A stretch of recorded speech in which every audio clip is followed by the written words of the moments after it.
Hey campers, George here, back in the man cave. Just looking at something that I found at a swap meet while in San Diego visiting the kiddos.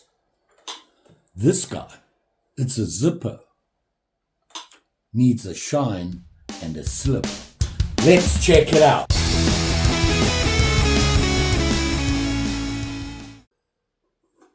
Hey campers, George here.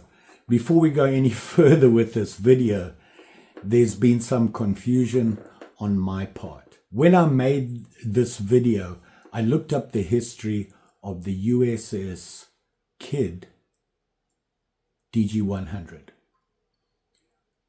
Not being very familiar with the US Navy, I didn't realize that there had been 3 USS Kidd ships in the US Navy. The current one now is actually serving with the Navy, I believe, in Washington. The history I looked up was the one that was originally built right after Pearl Harbor. I should have realized this because of the age of the lighter I had when I dated it. Fortunately, I saw a comment on my previous video when I found the lighter, and the gentleman, who is ex-Navy, retired, I believe, thank you for your service, told me that the USS Kidd is serving in Washington right now. To my horror, I had spent almost 12 hours editing this video, had started to post it when I saw the comment. So I quickly have added this to you so that there is no confusion. The history I give you is the history of the USS Kidd, originally commissioned right after Pearl Harbor. This lighter, I believe, actually came from the current USS Kidd, serving in Washington. Just want to clear that up. I apologize. However, the story of the history of the previous one is very interesting. Hope you enjoy the video. You can see here it's a brass Zippo. Now, I found this at a swap meet when I was out with Bronwyn, my eldest, and her hubby. We went to a couple of swap meets and some antique malls while in San Diego.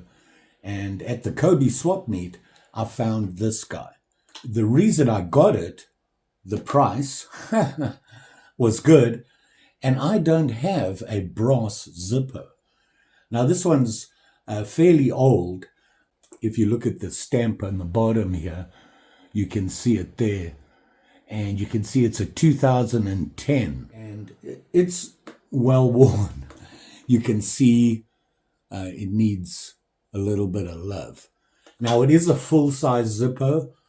I personally like to collect the Zippo Slim. They're just different. But this one got my attention because it was brass. And then, I looked up the USS Kidd. You see this? Interesting, to say the least. And I'll get into that with you while we work on it. Some interesting history, and very cool. Very cool. So, what we plan to do with this guy, shine him up. It's brass. I've never done a brass Zippo, and I'm a little nervous about it. I'm not sure if it's just a plated brass, but I think it's solid brass. So we're going to shine it up, clean it up, make it shine again. It's pretty beat up. We probably won't be able to get rid of a lot of the scratches and things like that. And then I thought I'd make a slip. I haven't made a full-size slip like this one, and I like this idea. Don't know if you remember that one. Make a slip to fit a full-size Zippo. So that's what we're going to do. I've got a piece of leather here. What I'm going to do is I'm going to get it all cut out, color it. I'm going to use my favorite British tan. I really like that color. I think it's a solid color for a knife or a Zippo or a belt or in your pocket.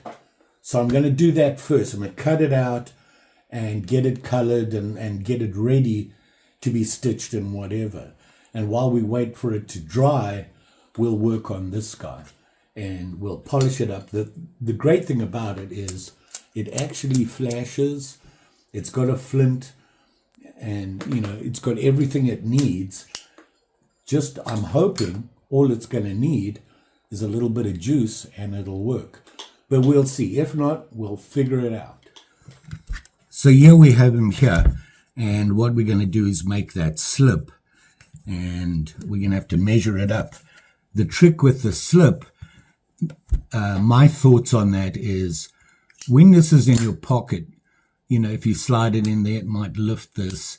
And you don't want that. You're going to lose a lot of the juice. And to stop that from opening, if you have a slip that covers just the top piece here,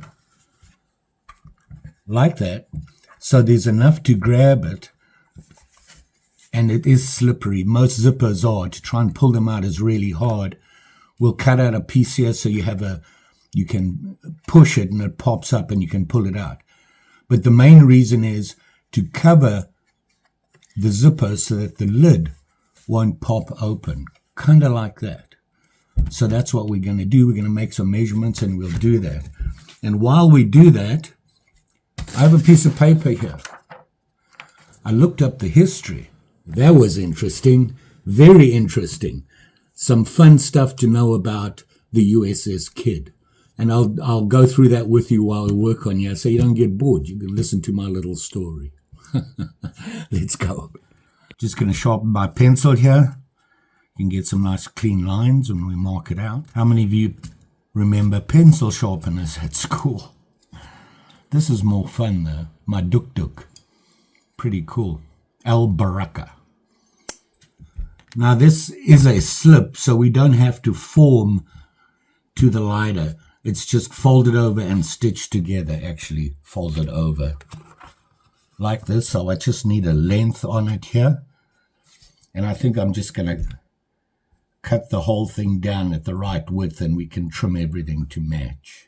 I like to give myself about 3/4 of an inch. It seems awfully big, but if you just fold it over like this, flat, and mark the stitch line here, it gets really tight. You can almost not get the lighter in. So I give myself a little bit more. It means using more leather.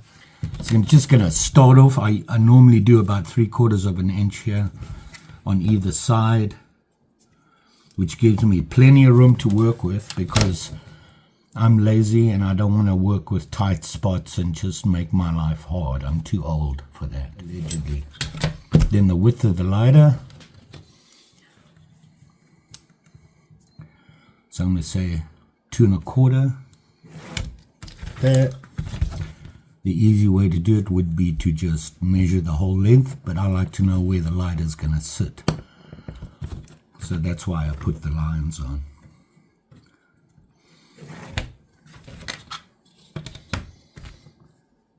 It's like that.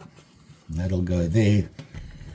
I like to mark where I want to trim.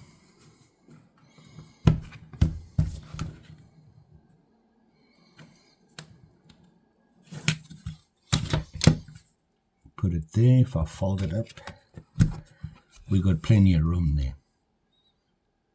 Coolio, let's cut it. We'll see how sharp this is. Always start with a sharp blade. This one I think I replaced halfway through the last project, so I'm hoping it's still sharp enough.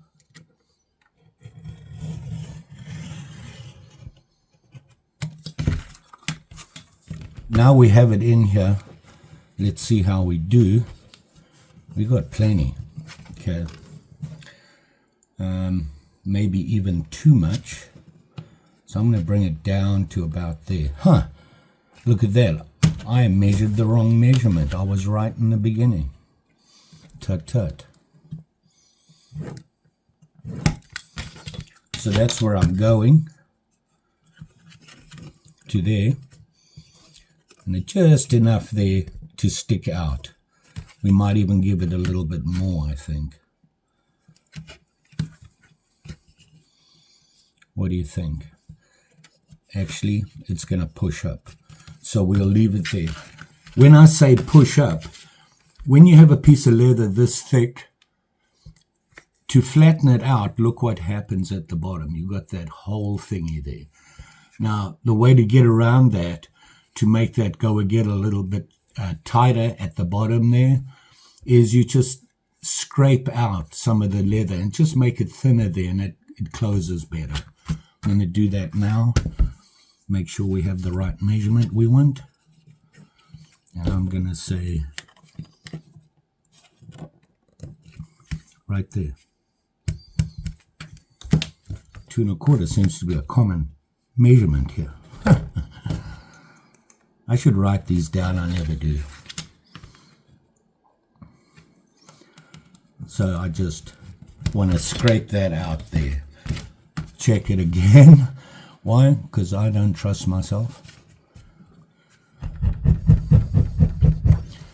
So I'm using one of these, and it's actually an edge trimmer. You can use it to peel the leather away.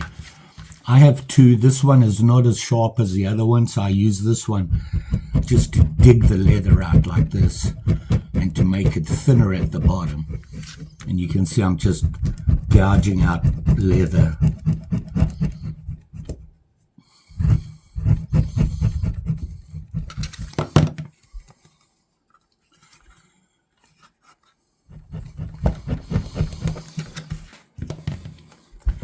So now when I fold it over, I can get it a little bit tighter there. You can get really thin if you want to. You want to make it a little wide groove because it folds over and it's thick. So good tip, makes it look better. I want to just check again because I'm paranoid. The thing you want to check is, do you have enough room to put a stitch in there? Like that. Now I'm going to dye all of this. So I have my color and let it sit. And while that dries, I don't let it dry all the way, and there's a reason for that. Then we can mark it out, drill it, stitch it. While this dries, we'll work on this. So here I'm using Faribault's leather dye. You can get this anywhere. I get mine on Amazon. You just go to their Amazon store and they have all the colors you need that they offer. I'll put a link below. Well, YouTube. I'm not that fancy. They just made it a lot easier to get you links to things. So I'm just going to do both sides. I don't want to do too much on the inside. I want to be able to see my lines, so I don't put a lot on the inside, and it's not really that important, but I put it on the inside anyway. It actually makes the leather a little bit easier to slip the lighter in there. Now our paint, I do this early. A lot of people will cut it to size and everything, and then right before they stitch it together, they paint it. I just find this easier, and I just trim off the excess and touch up. And I was going to tell you about the USS Kidd. The USS Kidd was a Fletcher-class destroyer built right after Pearl Harbor. And it was named after Rear Admiral Isaac Campbell Kidd, Sr. And unfortunately, he was killed on the Arizona at Pearl Harbor. And they named this destroyer after him. Now it gets interesting. So it was built in New York Harbor. When it was done, it had to be sailed across, which is basically its inaugural cruise, to the Brooklyn Naval Yards. And what the crew did, they got special permission. They actually went to Admiral Kidd's widow, his wife, asked permission from her and to the Navy powers that be to fly a Jolly Roger, the skull and crossbones, when they did that inaugural cruise. They also had a cartoon character painted on one of their, I want to say stacks, but it wasn't a stack, it was something else, but it was a cartoon character of a pirate. They sailed across, and funnily enough, it had been exactly 100 years since a Jolly Roger had sailed into New York Harbor. Thought that was interesting, and it gets even better. As you can see, I like to do a little bit of fade stuff here. I like a dark edge and then lighten on the outsides and all that good stuff. I just kind of make it blend in a little bit better. So when you let this dry a little bit, actually just want to darken the sides a little bit more because I'm going to be trimming this off and I want to make sure I have that dark edge. I can touch it up later, but hey, why not? The other thing you got to do is this folds over like that. You got this sticking out, you want it darker, so I'm going to darken that up some more. I nearly forgot about that. It really stiffens it up. I really like what this... All right, we'll let that sit. Now we have this guy. I thought about using 1000 or 2000 grit on here. I'm going to try it.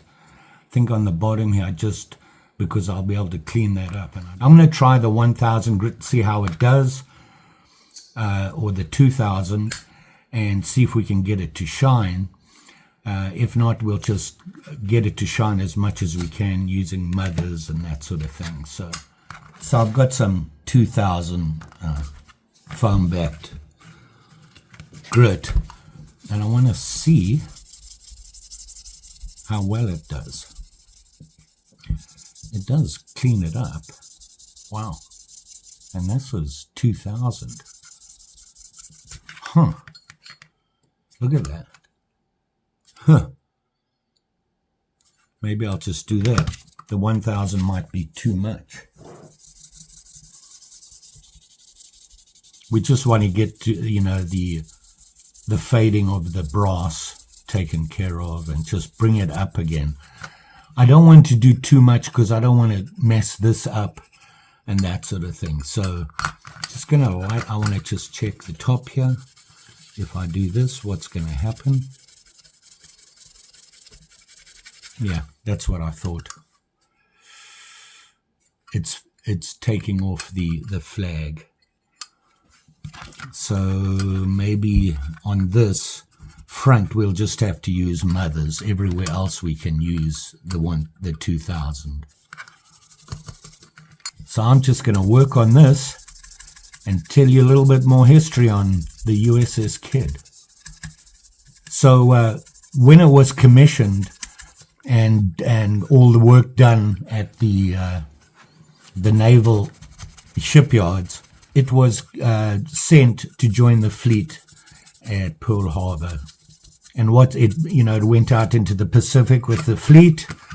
And the fun part is, because of the whole Jolly Roger thing, they were in support of a couple of carriers, and their job obviously was to protect the carrier, anti-aircraft base, that sort of thing. And they also had to pick up downed pilots, so guys that crashed around the aircraft carrier, that sort of thing, at sea, they would go and pick them up and bring them back to the carrier. Well, what they would do, the crew used to ransom the pilots to the carriers for ice cream and other goodies to get extras from the guys that they're returning the pilots to. And it kind of caught on, and they got the reputation, and they were called a pirate ship, all that good stuff. And I thought that was interesting, very cool. It has a solid history, served in the Second World War with distinction, and then at the end of the war, it was actually officially commissioned into service in April 23rd, 1943. Served in the Second World War, was then brought back. So in December the 10th, 1946, it was placed in the reserve fleet and sat there for a while, and then obviously in 1951 came back into service for the Korean War, where once again it served with distinction. Actually got beat up quite a lot, but they managed to keep it afloat and keep it going. So I thought that was interesting. So like I said, it served with distinction in Korea and was finally decommissioned in San Diego, I believe June 19th, 1964. And that was after 20 years of service. They decommissioned it in San Diego. It earned a lot, 12 battle stars during her career, 8 for service in World War II and 4 for service in Korea. And it went into the naval storage yards. Fortunately, it did not get scrapped and cannibalized like a lot of the ships there did. Just one of the lucky ones. And then eventually they pulled it out and it sailed to Louisiana. They just fixed it up enough to get it to Louisiana. And then when it got to Louisiana, Baton Rouge, I think, not sure, on May 23rd, 1982, and they restored it back to its original World War II setting, and now it's a museum piece where you can go and visit and have a look-see and all that good stuff. It opened to the public for the first time in August 1983. So there you go, some interesting information. We're almost done with this. I just got to get the top done here. I found that history very interesting. I like to look that stuff up. It always amazes me what you will find interesting stuff there. So here it is with the 2000 grit. Now, these marks like this, I'm never going to get rid of, but you can see how it shined up really nice. Now, I just want to go over this really lightly. It makes me nervous. I do not want to mess it up. Just want to get most of it off, and I think I'm just going to use mothers on it here. Just want to make sure it's nice and clean and do this guy quickly.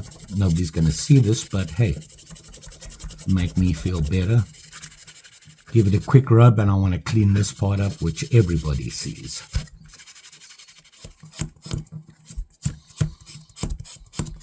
Okay. It really does shine up nicely, doesn't it? So we have that, and I just want to do something quickly with the leather that we colored. So here it is here, and it's not totally dry. It's still damp. But the reason I want to do this now is it works better, and that is I'm going to check to make sure I have the right position I want. We want to be there, and that's where I want to do what I want to do. And you can see it has my logo on it. They did a really good job with this. I was so surprised, and I think it cost me like $20.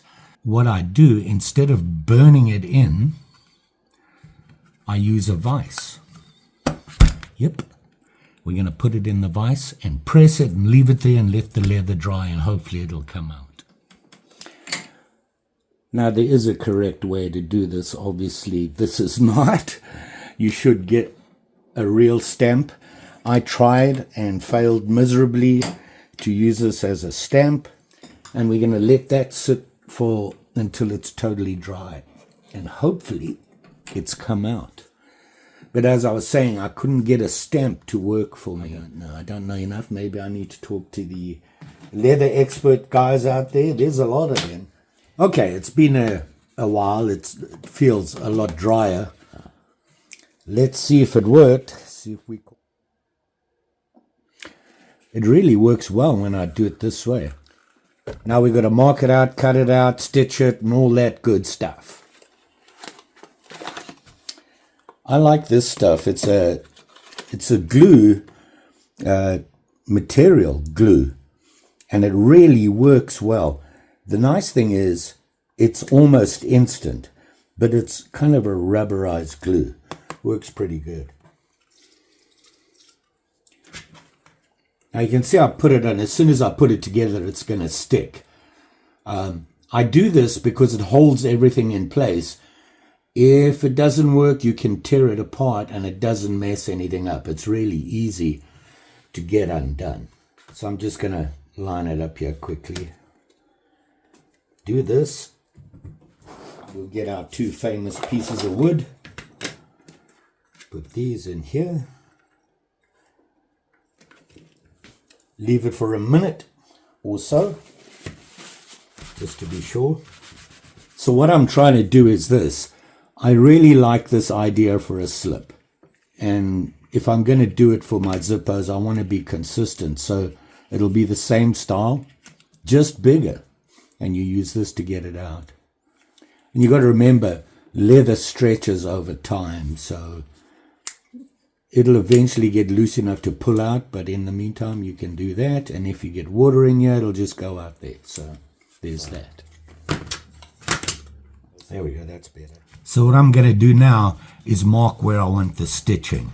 Now I don't want it too close to this line because that'll never fit. You've got to give it some sort of gap, even though the leather is going to stretch. So we need to do that. I like to make it about 1/8 away from the line here that I'm going to put the stitch line on this side. Just like that. Now, this needs to come off here. I'm going to be cutting this piece off here. This little piece off here. So I don't need to stitch all the way down. So I just need to stitch far enough down that when I push it in, it's going to show.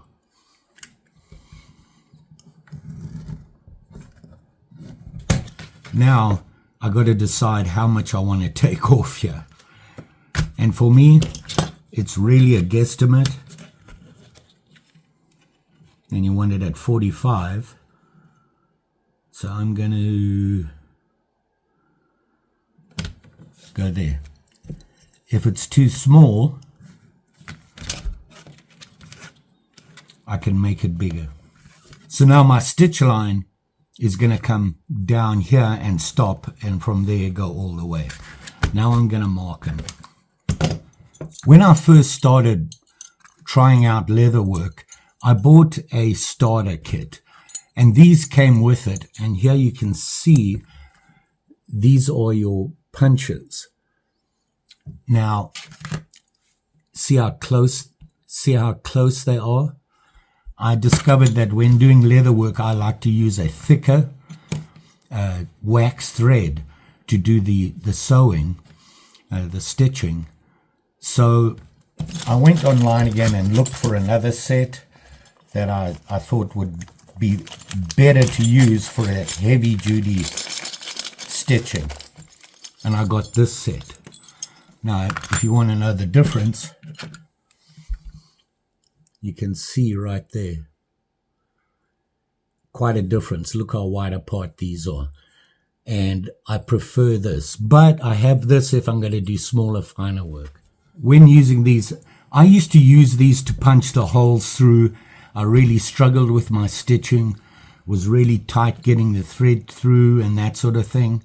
That was when I bought my Dremel outfit, because it just made, I could drill the holes. So I don't need to punch through with this anymore. I just use this as markers to mark where I want to drill. I always like to add a stitch where this lines up there to go around and come through and hold this tight against the back. I found that if you don't do that, this tends to pull away. As I got my stitch line, I put this one just on the outside, and then, let me show you, and then line it up like that, get it in the middle. The problem I was having, and I can never get anything vertical. Now it doesn't matter. I'm just marking these, and using the Dremel, it's vertical. So it's just a marker. I don't have to worry. Quick tap, I've got my marks. Now here's another thing. I'm going to do that a little bit deeper so you can see it. So now you can see the marks. Now, in order to keep this straight, I used to do this at the end spot there. You see that? But I found if I do that, my stitching is a lot straighter. So I'm just going to do that. Now you can see I stop here. Okay. but I still want to go down in here to hold this piece together. So now I have that. I'm just going to mark that little piece again by lining these all up. So you can see it's a lot straighter. All the way down on this side. So now I've got them marked out. I can drill them. Best thing I ever invested in. I think this whole setup cost me about $150. You can't set up a workshop with that. So what you're going to do is you want to make sure you're going to get through. You always want a flat surface to work on. I just find a piece of board so that I can drill into it. If you don't and you have the leather here, the leather pushes into the hole. Safety glasses is a plus. I don't recommend gloves when you're using a rotary tool. If your glove catches on there, it could end badly.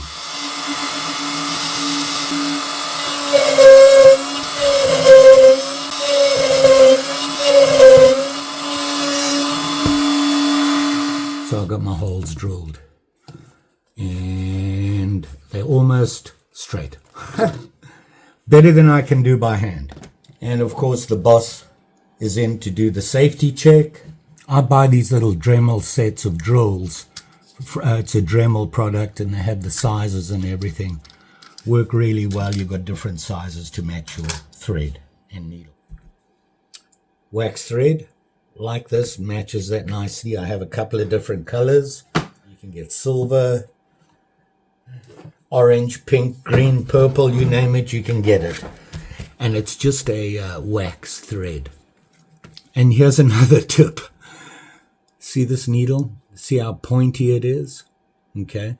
So what I started with, I eventually landed up using this one. And you can see it is blunt on both ends. It's blunt. Doesn't have a sharp point. And the reasons for that is when you're stitching through, if you catch the thread when you're going through, especially when you're doing a saddle stitch, and it goes through that thread, you're not going to be able to tighten your stitch because it's just going to pull that one through. Having the blank tip stops you from pushing through that thread. So the question is, how much thread do you need? Here's what I use, and it's a basic rule of thumb.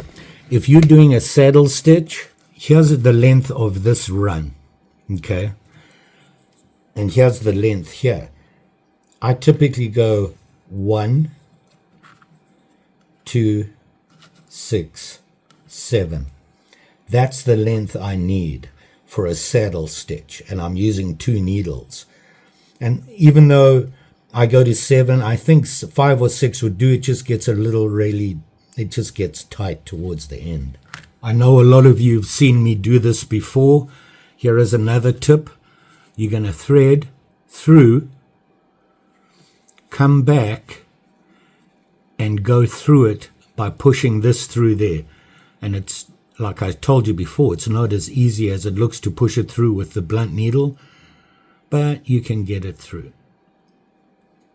Sometimes. Just like that.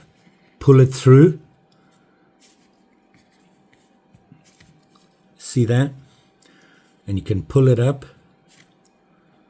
Just like that. And what that does is when you're pulling the thread through, it never comes out of the needle. It can't. And you don't want to be messing with that when you're halfway through a stitch. So that's what I do. So you're going to put 2 needles on with a saddle stitch. You use 2 needles, and I'll show you that. And I'm going to brace this. Now you can get a stitching pony. It's a huge thing. It has a seat and it holds your leather in front of you, and you can work, and it gives you a third hand. It's really important. The stuff I'm doing is small. I can just use a little vise that I got from Dremel, and I clamp it in and use it as the third hand. I just don't have the room or the money to buy that stitching pony. So we're going to start here. Tighten it up. You don't want to tighten it too tight. You don't want to mark the leather. A saddle stitch, I like to do this. I go through, pull it through, come back through again. And if you pull back on the thread like this, you can just push it through the needle through. And you want to make sure these are almost the same length. And that's the start to my saddle stitch. When you do a saddle stitch, you want to repeat what you're doing. So you always use that same process. So I've gone through here and I'm going to start my first real saddle stitch. I come through left to right. I pull this towards me so that I have a gap there, and I can push this one through there without catching my stitch.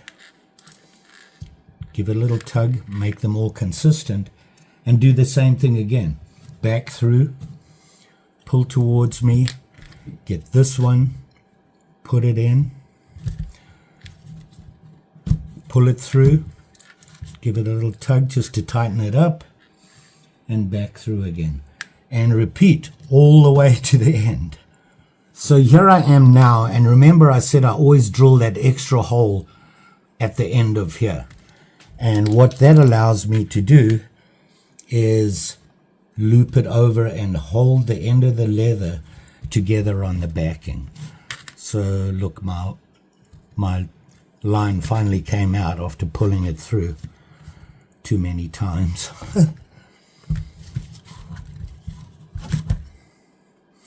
So there's my saddle stitch done there. This one, I come around through here on the other side of the leather, pull it, and I'm going to go back through there.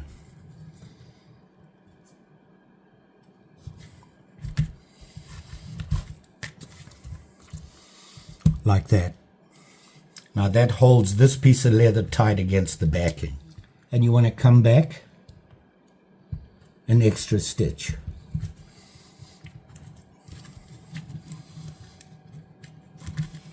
And it gets a little tight because you're getting a lot of thread in there. So now we're going to cut these off and burn them.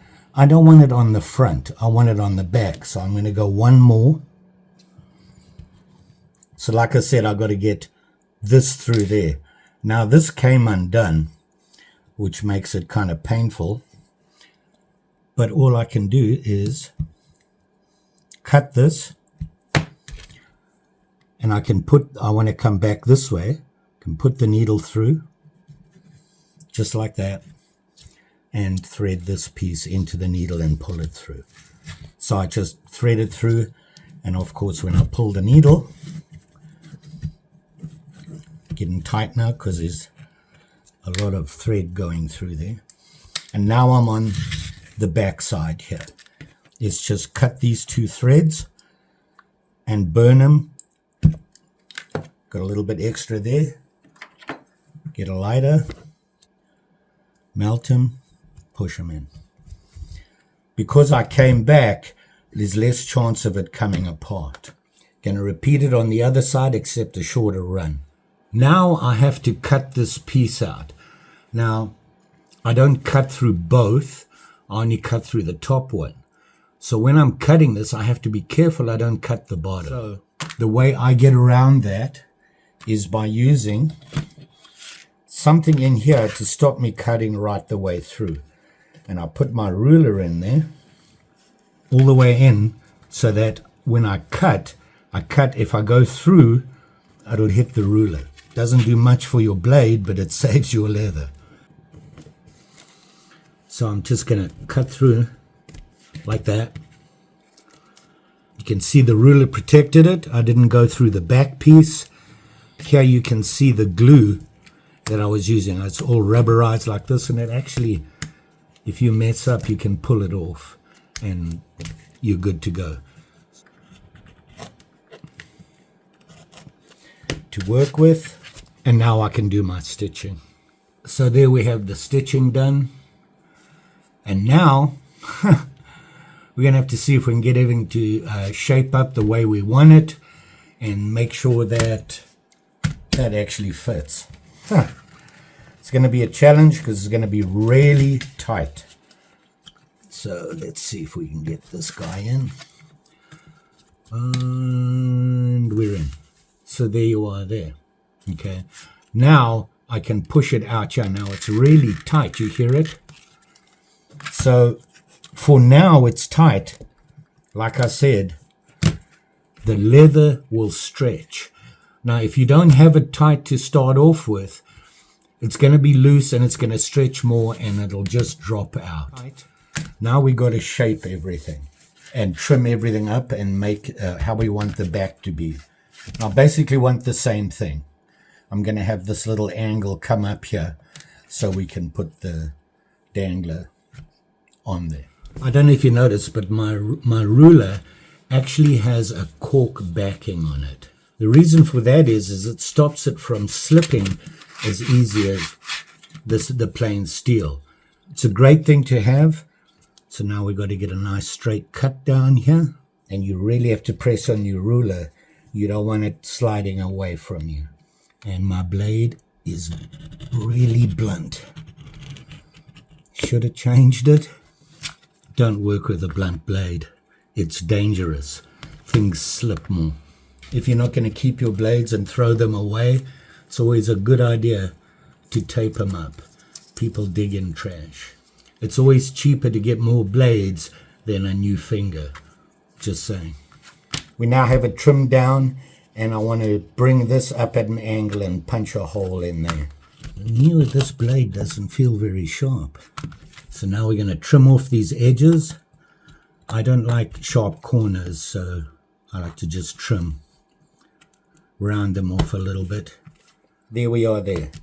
Now I need to make this rounded off, round that off, and punch a hole through. Whenever I want to make a round cut, I have this stuff lying around, and they're just big washers. You see that? And this is actually a ring. And I use them to mark it, and then cut by hand, and you...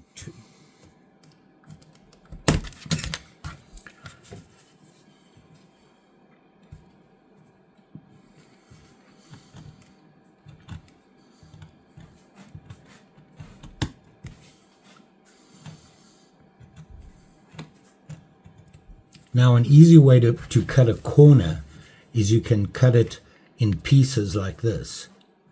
Now, let me get a piece and I'll show you. Here's a cut-off I've got, but I want to round this corner and I don't have anything to round it. If you cut a triangle off, you cut another triangle off, you cut another triangle off, and it's round. Quick and dirty way to do it, even though you have some little edges there, when you clean up the ends, it rounds off nicely.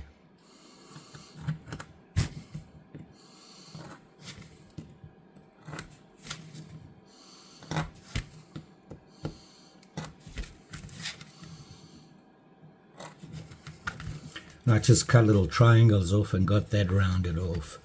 Let's find something to put in there. So I have these things here, and this one is brass colored, which just happens to work with the lighter. You can get different metals for this. They come in different sizes, and the different sizes really get important when you look at the depth of this ferrule. Now, if you get really thick leather, it's not going to go through, okay? So you want to make sure that the depth is going to work for your leather. This is pretty thin, it'll go through there no problem. Next thing we've got to do, find out where we want the hole, punch the hole, and then put this in. Now the tool you need here is you need an anvil, which goes on the back, and then you need your punch. Your hammer or your punch that's going to go through, and it goes through into there and rounds everything off and folds everything over. When you buy these, a lot of the times they come with this, and you will gather many over time. The other thing you're going to need is a hole punch. And what I'm talking about here is one, and you can see when you punch, it makes a hole. It actually punches out a little circle. I punched a piece out of here. So it punches a bit of leather out. Come in different sizes. I found this at a swap meet, and it cost me a whopping $12. This one's from Minnesota Pneumatic Products, hollow punch set, high carbon steel, pretty good hardness, and different sizes. You can see so you can choose what sizes you want. You can buy smaller ones online. See these? They're really tiny, should you need them.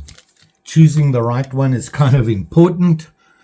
The best way to look at it is if you look here, this one looks like it's going to work, right? Well, it won't, because the hole it punches is smaller than the outside diameter. So I want one a little bigger, like this. See that? I know it's going to fit. So now I just want to put it nicely in the middle there. That looks pretty good. What I'm going to do is just push it in there so I have a ring to look at. That looks about right. And I have a mark to work on, and my punch will line up with that. If you want to go right through, you're going to want something reasonably soft wood. I have this rubber sheet that I like to put underneath and punch through there. Hopefully my table is not as stable as it should be. Things are going to bounce. Brace yourself. And we're through. And you've got a nice clean hole. So now I want to put this on. And you'll notice there's a little plastic washer here. And you have the back piece, and it's the thin piece. So I have this through. I'm going to turn it over. And I want to put this ring on there. Sit nicely. You can see it falls right into that. Then I'm going to put the plastic washer. And then this guy on top. Then I'm going to punch it with this. When I punch in, this is angled, and it'll round off that ferrule coming through. Make sure you have it sitting properly in the anvil at the bottom. If it doesn't, it's going to mark that ring. And you just want to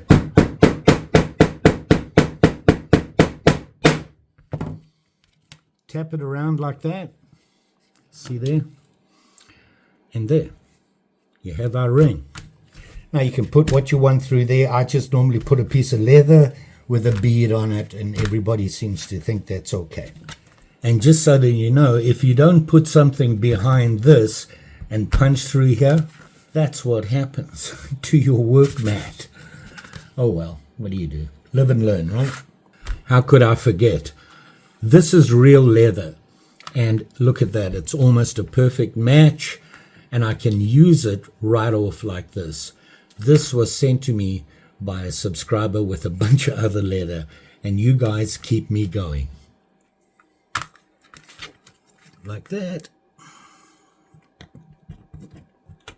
Why is this so blunt? Don't know. It's a brand new blade. Huh. Operator error probably. And there you are. Okay. Now we still got all this to take care of. And we want to clean up the edges and everything. So let's do that now. Just like that.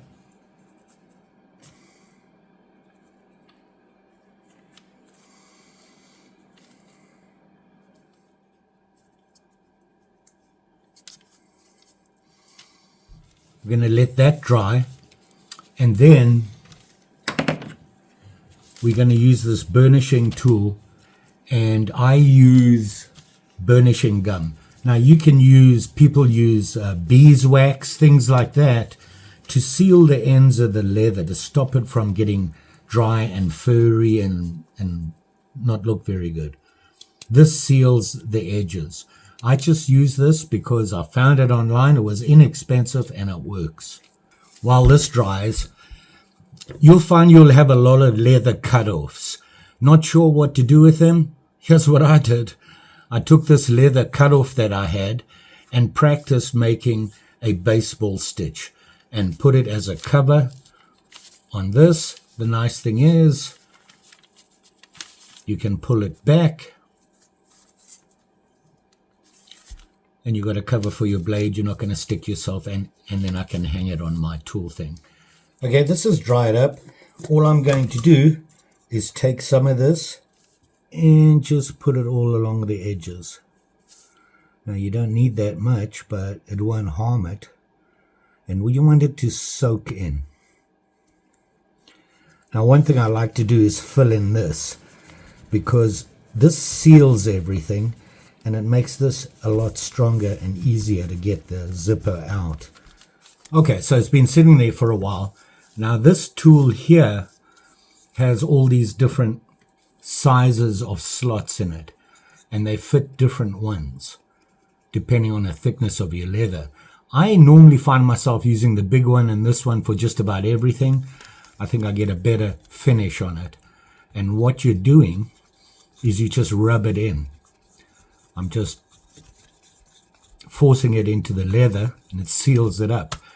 And you can see how it cleans it up. Makes it kind of shiny and rounds off the edges. You won't be getting any furry parts out of it going in and out of your pocket. And then in here, of course, this edge here. These are important edges because that's where you are pushing the lighter or your knife or whatever you're making in there. And you want it nice and rounded off so it goes in easily. We have us a slip. See that? Hopefully it's all going to fit. It's still going to be tight, but as you can see already, it's loosened up. Now what you can do is, not everything is dry yet. You put it in there and leave it there and it'll just dry on that and stay to that size. It will stretch over time. So there you go. So I'm going to use Mothers. I really like Mothers. Like I said, it really does a good job and it'll last a while because you don't use a lot. And all I'm going to do is just lightly rub it on and it'll give it a nice even shine. So here we are here, and let's give it a rub.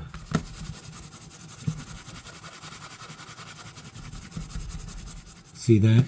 It's a build-up from the Mothers. It's actually taking a very little of the metal off and the dirt.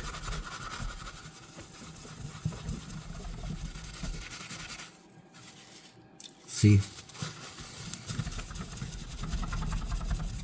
And there's the front down. You see how it really brings out the shine on it. Very cool. Even with all the scratches in it, it still gives a nice shine.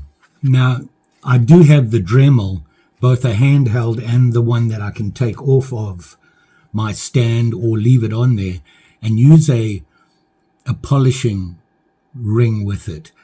I found that it goes so fast that it tends to heat everything up. So be careful when you're doing knife blades and that. Do it by hand.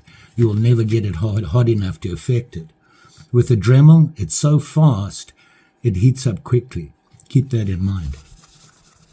I just want to check the flint and the spring, and there's a little screw in the bottom of the insert. Be careful you don't lose it when you take it out and the spring shoots out or something. So we've got a good flint and you can see the spring. So we're good there. Let's put some juice on. Now I'm going to fill up the juice. Now in the bottom here there's this pad and it says pull to fill.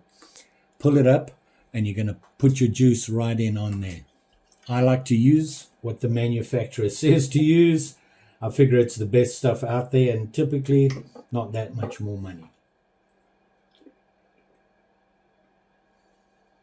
Okay, more. I just put enough in here. I don't like to actually see the soak. You know, put it in here. How recognizable that sound is. Mothers, because I have it on my hands and everything. And here you can see it here. See how nicely it shined up? Look at that. Mothers really does a good job. It's almost a mirror. Look at that. Really cleaned up nicely. A lot better than I thought it would. Looking at this here, I think that whoever owned this put it in the same place or whatever in their pocket. They probably had keys in there as well. And it just rubbed through. Not a big deal though. Gives it character, right? Now, I just filled this. And as careful as you are putting it in, put it away from where you are. You may have Zippo juice on your hands. Be very careful. Okay, wash your hands off, then try it. Nice and clean. So now I've got the lighter, and look at that. First time it just popped right open. The flame's a bit hairy there, very big. And the way you adjust that is by pulling back on your, I forget what it's called, the actual piece that's alight in there. Sorry. You can pull it back or push it up, and that'll adjust your flame on it here. Now, Zippos, wind resistant. Wonderful, isn't it? So there you go. Put it out. It's out. It's on. Working fine.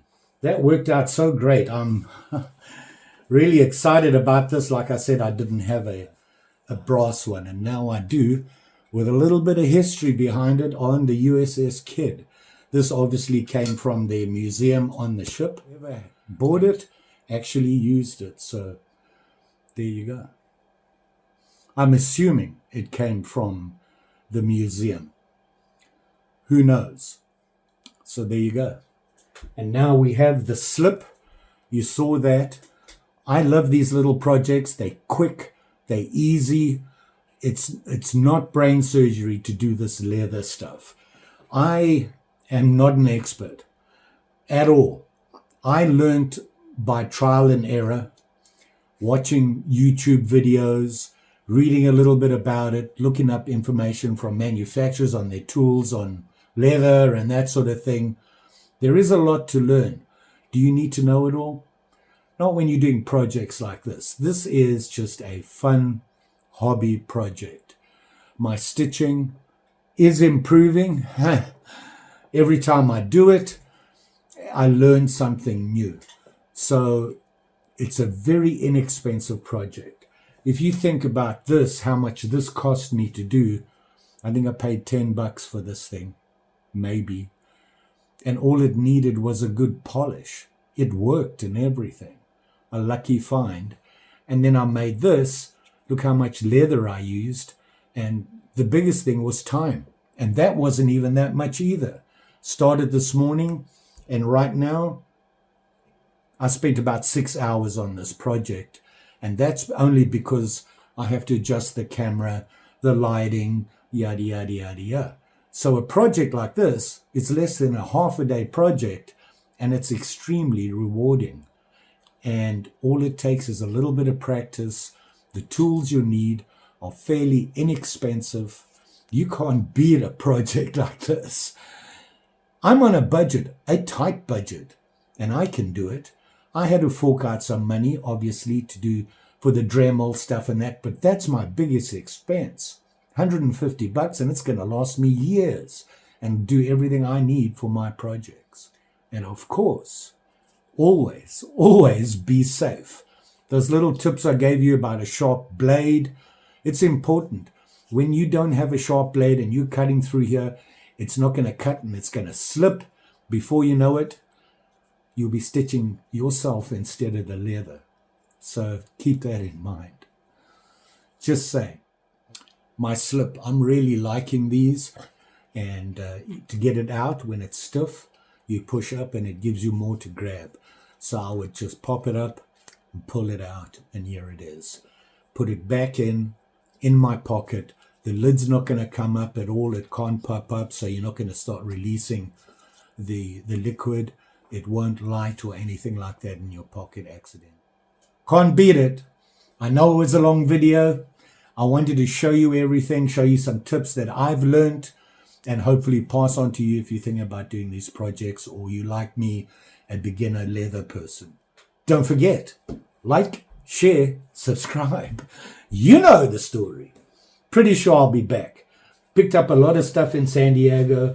I've got 2 boxes full here of projects. And, you know, whenever I get up and I come down here and I open up the boxes, I just choose something, think about what I'm going to do, make a little plan in my head. I don't write anything down.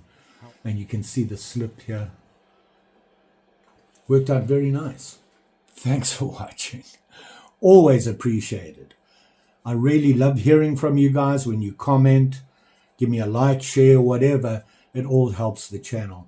And I just figured out that whole YouTube putting things down below here with links to stuff that I've used here. It does it automatically with the AI.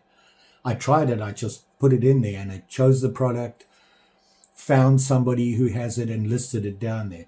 Now, you don't have to use those. You can go anywhere you want to. I'm pretty sure just about everything you can get is on Amazon, typically the best price. So we'll see you again soon.